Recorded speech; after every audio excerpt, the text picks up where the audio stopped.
This is my last Joann's haul, and I thought that I would show you what I got, and then we'll use it to make a project to remember Joann's by. Joann's was always my happy place, so I'm kind of excited to use some of the things I've gotten in the last hauls to make something that it gives me good memories. So here, my whole haul here only cost $3.40, so my store was kind of cordoning off more and more of the store. Okay, so first I bought 2 green linen zippers that are 9-inch long zippers. And I like this color, it's a nice neutral color. And they were 60 cents each.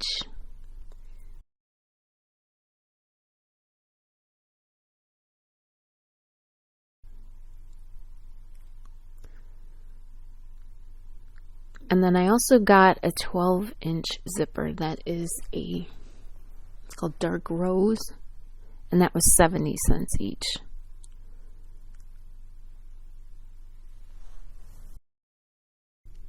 Initially it was $3.49.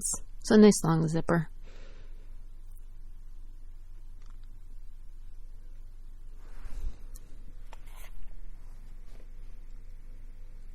And then the last thing I got here was a heavy jacket zipper, and this is in navy, and it's 20 inches long, so a nice long zipper. So all of these I'm planning to use in some different bags. So I kind of like to design my own bags, and that's what the project that we're going to work on today. We're just going to make a small zipper pouch, and you can do it with 7-inch zippers or 9-inch. So I did one for myself, a sample in the 7-inch zipper, and one in the 9-inch, because we're gonna have to adjust the size of it. So I needed a small like makeup brush bag, like for my eyeshadow brushes, because mine was like falling apart. So I decided to just like make one from quilted material. So I thought I would take some of these fabrics that I've gotten in the last few hauls, and this is a fat quarter that I got from Joann's, and they only had one of them, but I swear this is one of the prettiest fabrics I've ever bought at Joann's. So I was hoping they had more than one, but they just did not. But so these are mostly batiks, and I'm just going to use like different scraps and put this together, and then we'll make this little bag right now. And I think it'll be nice because then I'll have something to remember Joann's by. And I'm planning to do different bags. In fact, I have one pattern that Joann's had on their website, and that one is kind of now at the top of my list of making that bag. And I can do that out of some of these fabrics that I've gotten at Joann's as well. So here's what these look like a little bit closer up. So this isn't like a nice heavy metal zipper, and this is just a 7-inch. So I had to add a little bit longer tabs at the end of that in order to make this project. But if you use a 9-inch, that one seems to work really well also. So basically the finished size, we're going to do 2 outer pieces that will be 3 inches by 9 inches, like rectangles. So here I'm just going to piece together some strips and scraps to get to that size for the 2 outer pieces, but then we're going to need an 8-inch zipper. So that's why you need to use either a 7 or a 9-inch zipper, or obviously whatever you have, and we'll just make it into that 8-inch size, because they don't, as far as I can tell, they don't really sell like 8-inch zippers. So we can use, what we have, and we'll adjust it to the right size. So all the materials that you'll need for this project are in the description, but if you want to just follow along in this video, you'll kind of get the idea of what kind of supplies that you need. And here we're going to do a quilted bag, so no lining, and you don't need any interfacing, but you will need a little bit of quilt batting. Pretty small pieces though. So here I'm just adding these batiks onto each other, and batik fabrics are a little bit slippery, so I love sewing batiks, but they can be, a little bit challenging. But these were fabrics that I got in these last few hauls, because batiks are usually, like at Joann's, they were about $14.99, and at the end I was getting them for about $6 a yard, so those are pretty good prices, and so I did stock up a little bit on the different batiks that they had. So this would be a great project if you have like really small scraps. You could piece those together into two rectangles that are 3 inches by 9 inches, and those would be the outside pieces, and then we'll have to use some fabric for the inside. We're also going to use some strips, so 2-inch wide strips. You could get away with like 1 3/4 wide strips if that's something that you have in your stash already, and we're going to use those for binding strips.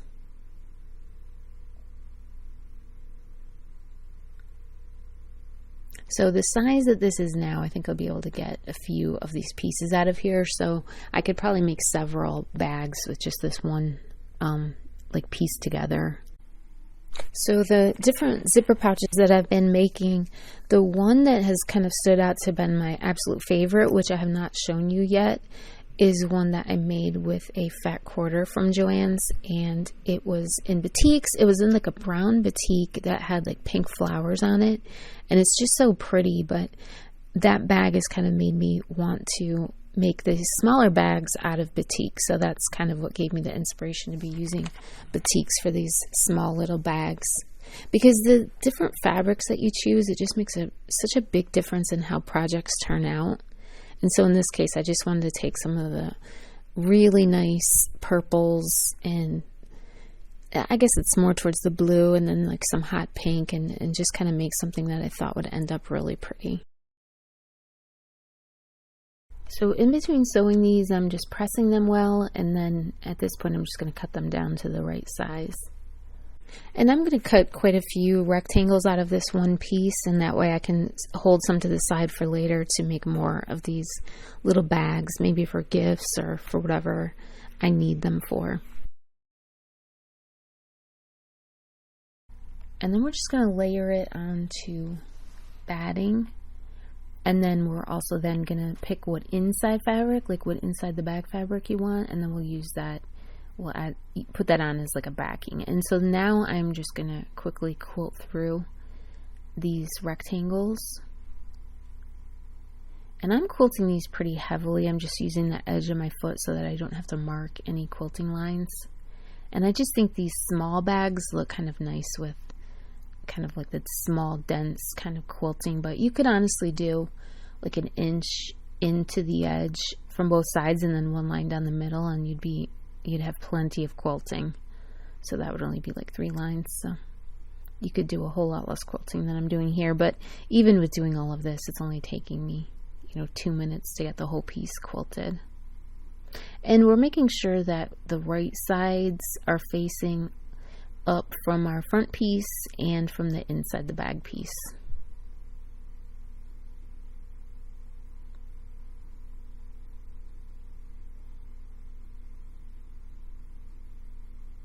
So we're just going to quilt both of our rectangles here, and then we're going to take those rectangles and trim them down to that 3-inch by 9-inch size. So it might have distorted a little bit with quilting, but then we'll just kind of re-square that up.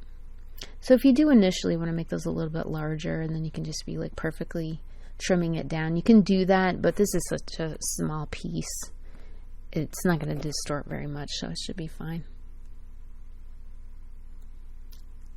And I basically just measure it with my ruler and make sure that it's 3 by 9, and then I'll just trim it with scissors.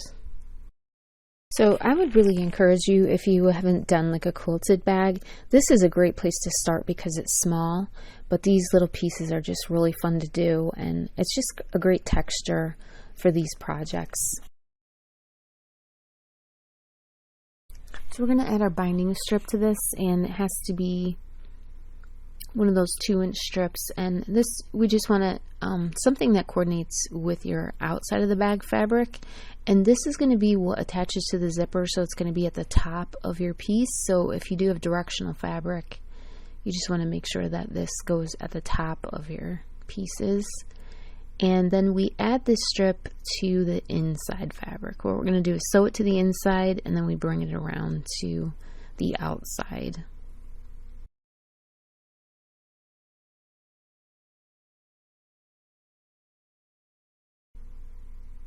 And the reason why we do that is because whatever we sew this last seam on is the thing that looks like the straightest and the prettiest. So That's why we're doing that on the outside.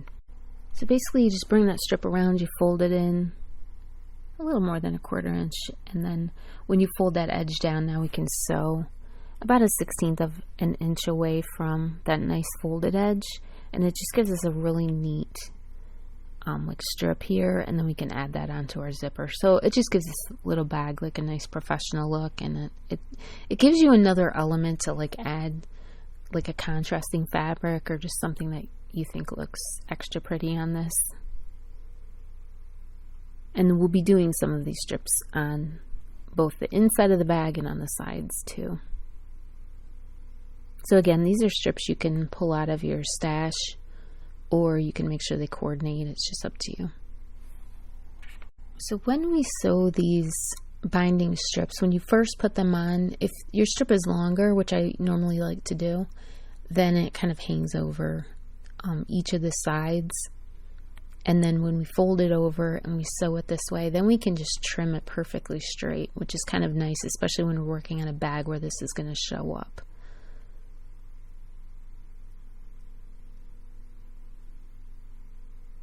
So learning how to do binding strips, I've done so many of them that to me it's just super easy, and I just think it's a great thing to just kind of use repetitively, because it can take like any raw seam and just turn it almost like into an extra design element, and I just think it's really nice. So some people, I hear them complaining like, oh, I don't want to do the binding strips, but if you get into the habit of using these, it really does make life a lot simpler, and your projects, it really elevates it.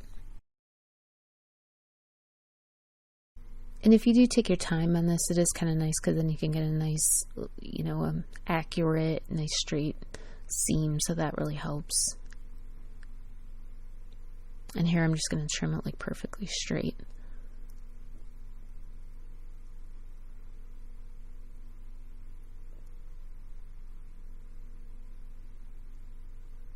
Okay, so now we're going to do that to both of our pieces. And then we have these on the binding strip area. We're going to add this to our zipper. So first we're going to put some fabric on the ends of our zipper and kind of make sure that our zippers are 8 inches long. And then we'll be adding that zipper onto these two pieces. So I guess I could have gone a little wild with the fabric choice here, but I decided to go like with a matching fabric, so you can see it just kind of blends in. Okay, so here I'm just taking my zipper, and this is a 9-inch zipper, so I'm just cutting the one end. I'm just trimming it where the zipper pull usually, where it usually lies. So here I'm just taking a small square of fabric. I am folding in about 1/4 inch on both of the sides, and then I'm just going to use that as like an end to this zipper just to kind of clean it up, because again, this will be seen, so we just want to make sure that it looks, it neatens it up a little bit. And also I like that, I'm kind of trying to add like a colorful fabric and maybe one that has some pattern in it, because it really looks cute when you're done. So I'm just putting the end of that zipper right up to the center of this fabric, and that way we know like exactly where that zipper ends. And so now I'm just sewing, I would say about 1/8 of an inch away from the edge, and that way you're sure you're catching both edges. If you go too close to the edge, you might not catch the one underneath.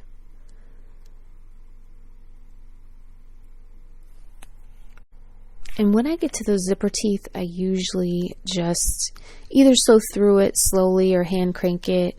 If it's a metal zipper, I'll actually just kind of jump right over that, and I won't sew on that. So it just depends on your zipper and your machine. And here I'm just trimming it to the exact size of this zipper.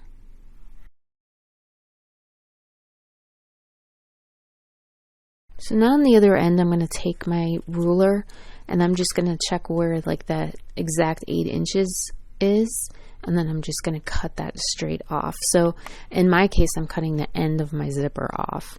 So I'm not going to open it or do anything where that zipper pull might fall right off the end until I get the fabric on. And that way it acts as a zipper stop.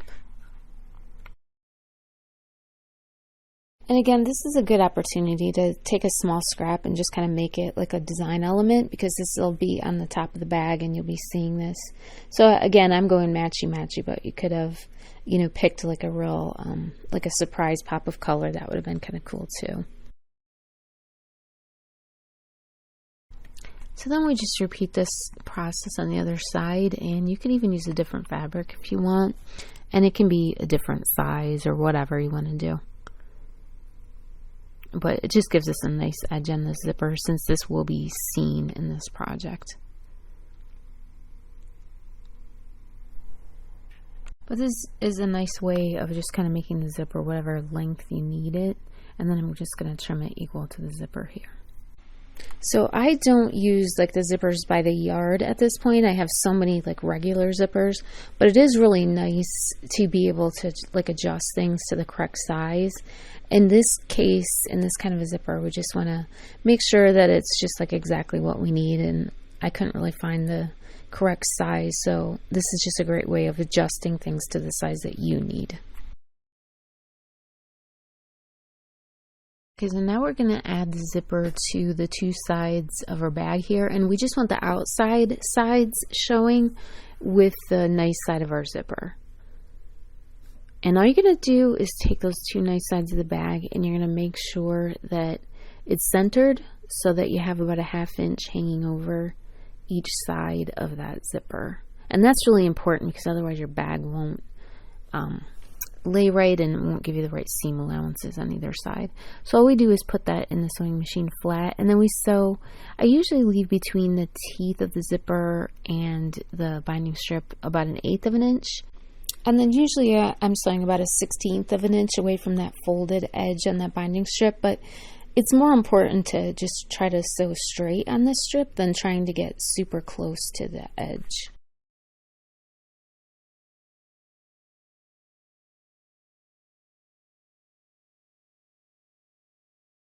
And so here I'm just opening that zipper pull and pulling it back so that that doesn't kind of make it my sewing wonky. So for doing the zippers, it's not like a very long seam that we're sewing kind of anywhere on this bag.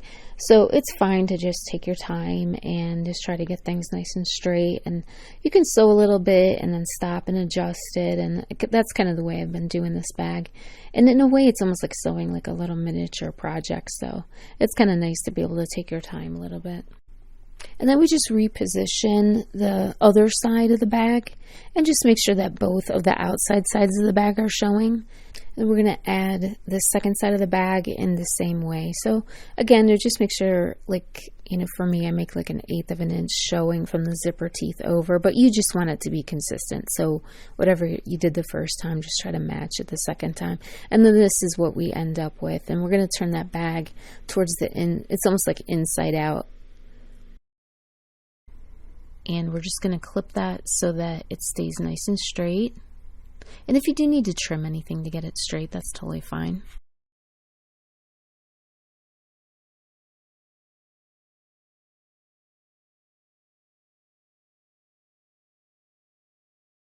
At this point, you want to make sure that your zipper is open.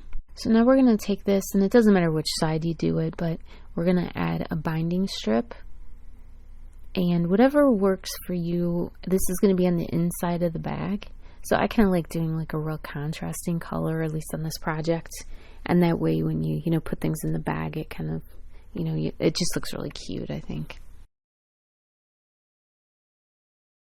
So when we sew this bottom seam together, we're at the same time going to be adding this binding strip to it. So you need something that's about 2 inches wide or 1 3/4 inches wide by about 10 inches long, and that way you can have a little overhang on both sides of the bag. And we're going to do the same thing we did before.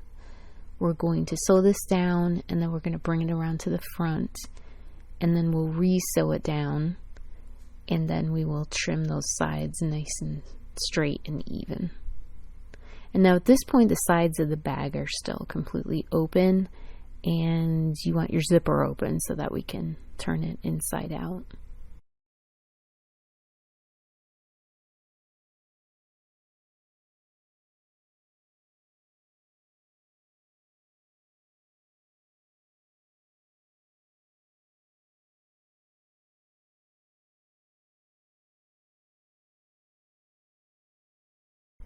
So you just want to fold it in. We just bring it around to the front, then you want to fold in about 1/4 of an inch or a little more.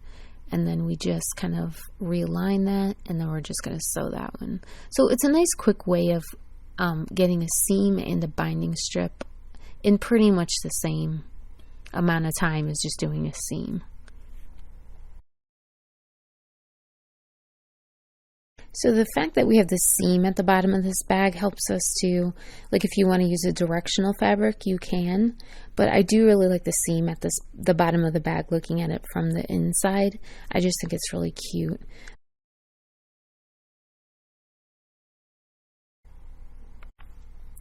So we're going to be turning the bag inside out at this point, but if you did want to do these side seams on the inside of the bag, you can definitely do that. I'm just doing them on the outside of the bag because I think it just looks extra cute with this small zipper pouch. But if you wanted to add those on the inside, you could definitely do that if you want to, because I made one like that as well. It's just not as cute as doing these binding strips on those edges.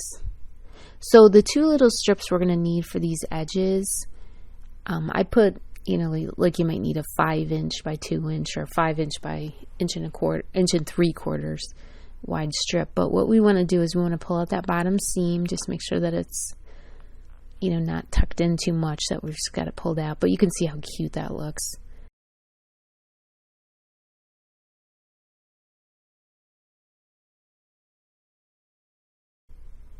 And we'll just make sure this side is lined up and it's straight. And if it's not, you can definitely trim it if you need to. But it should be hanging over about 1/2 inch. So anything between 1/4 inch and 1/2 inch is fine, and it will work. And we're going to add a binding strip here. So I kind of cycled through a few different fabrics to just see what would look cute on the side. So we're just adding the strip, and then when we do the other side, we're going to fold the ends of that fabric in so that it gives us a nice finished edge.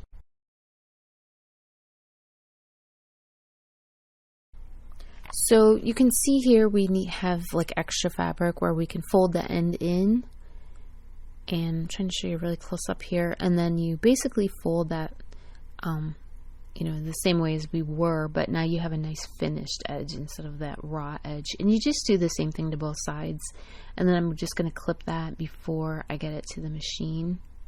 And then you just sew down that side.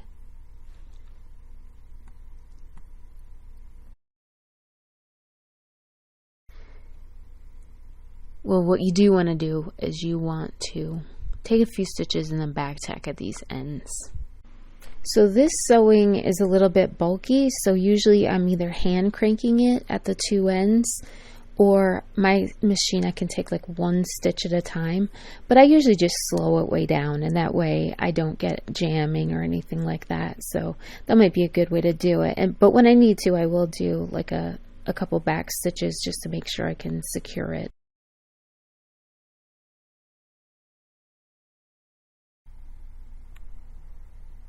Okay, so our bag is done, and as I said, I'm using one of these for my smaller like eyeshadow makeup brushes, and I'm also going to use one of these in my purse for pens, and I checked and it holds about 7 pens, but this way my pens won't get lost in my purse. So, but these are so fun to make, especially in all these different fabrics, and it's just a real cute little project. So I hope you enjoyed this, and I hope that you're going to use up some of your Great Haul fabrics and your different supplies, and hopefully we'll have things to remember Joann's by. So thank you so much.